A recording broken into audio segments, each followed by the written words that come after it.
ఒక మీడియాని నడపడం అంటే అంత ఆషామాషి కాదు.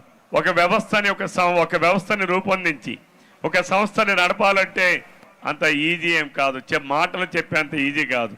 ఈరోజు ఇక్కడ ఒక కార్యక్రమాన్ని 3వ సంవత్సరం యూనివర్సిటీ ఈరోజు ఇక్కడ చేయగలిసిందంటే తనకుండేటటువంటి నిబద్ధత, కార్యక్రమం చేయాలనేటువంటి ఒక పట్టుదల, తన వ్యవస్థని తను స్థాపించినటువంటి ఒక వ్యవస్థని ఒక సంస్థని ముందుకు నడిపించేటటువంటి ఆ క్రమశిక్షణ ప్రతి ఒక్కరిలో ఉంటే విజయానికి దగ్గరలో ఉంటారనడానికి ఈరోజు మన క్యూటీవీ నిర్వాహకురాలు సౌమ్య గారు ఒక నిదర్శనం అని చెప్పి మరొకసారి తెలియజేస్తూ, ప్రతి ఒక్కరూ కూడా ఇదొక ఇన్స్పిరేటివ్ ప్రోగ్రాం.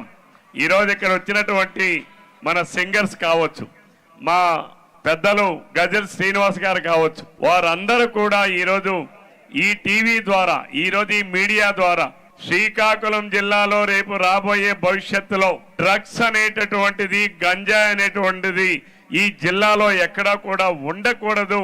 ప్రజల్లో ఒక చైతన్యం తీసుకురావాలి, ప్రజల్లో ఒక ఆలోచన తీసుకురావాలి.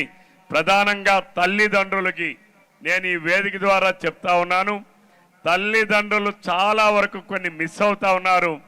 తల్లిదండ్రులు జాగ్రత్త, బిడ్డల భవిష్యత్తు మీ చేతుల్లోనే ఉంది, మీ ఆలనా పాలనలోనే ఉంది, మీరు చూసేటటువంటి కార్యక్రమాల్లో ఉంది.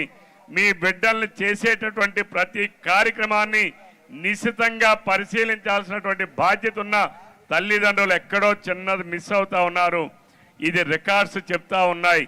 దయచేసి ఈ జిల్లాలో ఉన్నటువంటి ప్రజానీకానికి అందరికీ కూడా, బిడ్డల తాలూకా తల్లిదండ్రులందరికీ కూడా నేను విజ్ఞప్తి చేస్తున్నా, మీ బిడ్డల యందు ఒక కంట కనిపెట్టి ఉండాలనేటటువంటి ఆలోచన ప్రతి ఒక్క తల్లిదండ్రి చేయాలని చెప్పి ఈ క్యూటీవీ ఈరోజు ఈ కార్యక్రమం ద్వారా మీ అందరికీ తెలియజేస్తూ సెలవు తీసుకుంటున్నాను. Thank you sir. Thank you so much sir. Me blessings ఎప్పుడు ఇలానే ఉండాలి.